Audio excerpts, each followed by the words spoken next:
조갑제TV 시청자 여러분 안녕하십니까. 2022년 5월 20일 오후 2시입니다.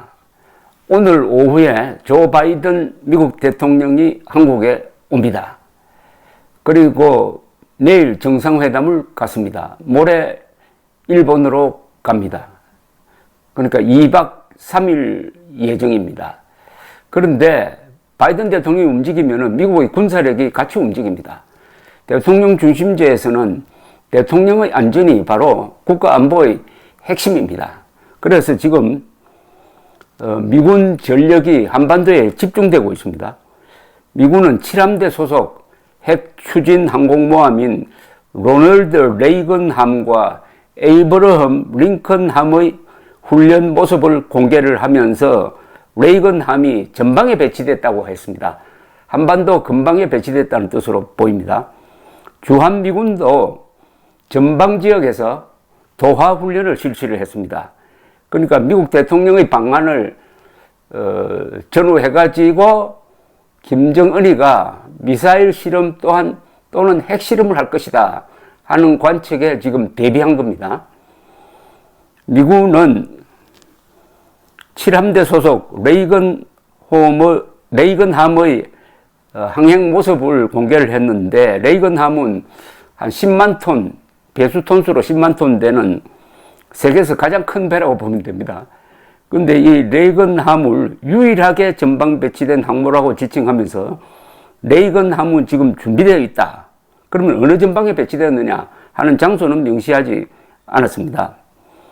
주한미군은 지난 18일 Warrior Ready Strike라는 코드네임으로 지금 훈련을 실시하고 또한 사진을 공개를 했습니다. 주한미군 2사단 1기갑 여단과 공병대대 병사들이 Warrior Ready Strike 훈련에 참가하여 한국에서의 작전 숙련도를 높였다고 발표를 했습니다. 한미동맹의 확고함을 재확인했다고 했습니다. 최전방 지역에서 진행된 것으로 보이는 이번 훈련에는 주한미군 주력 전차인 에이브럼스 탱크가 참가했습니다. 에이브럼스 장군은 주월 미군 사령관을 지낸 이 기갑 전투의 아주 신화적 존재입니다. 그리고 이분의 아들이 몇 년 전에 주한미군 사령관으로 근무한 적이 있습니다. 또한 미군은 대북 감시용 정찰기를 24시간 지금 가동하고 있습니다. 특수 정찰기 코브라볼 RC-135S는 전날에 이어 괌 기지를 이륙해서 한반도를 정찰하고 있다고 합니다. 이 정찰기는 북한의 탄도미사일 발사 감시에 주력할 것으로 보입니다. 한편 일본 자위대도 중국 해군 소속 정보함이 일본 근해에서 정찰 활동을 벌였다고 밝혔습니다. 미군의 전방위적 군사 활동에 대한 감시로 풀이됩니다. 일단 한반도 주변이 긴장 상태입니다.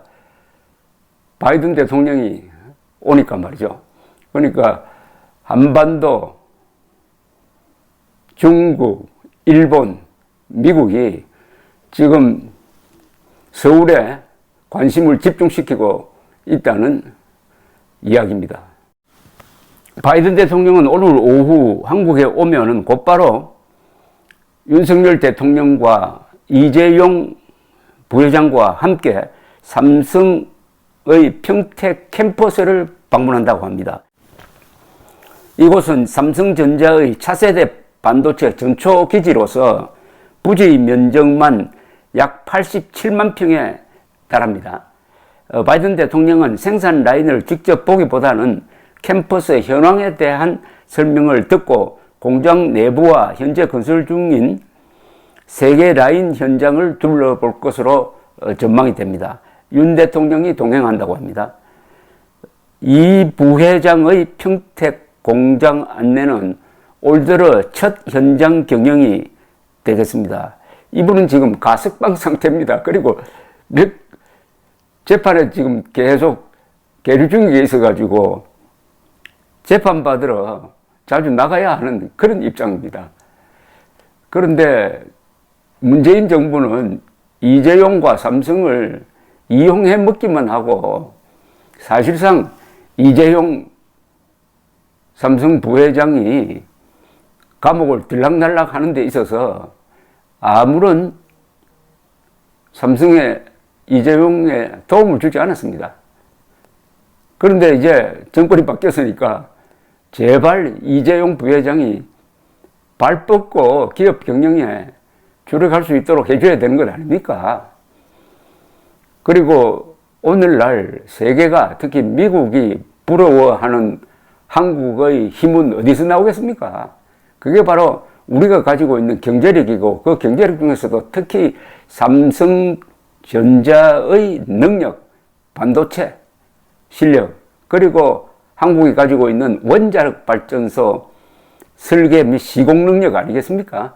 이게 있으므로 이번에 윤석열 대통령이 바이든과 만나면은 상당히 유리한 입장에서, 강한 입장에서 회담을 이끌 수가 있습니다.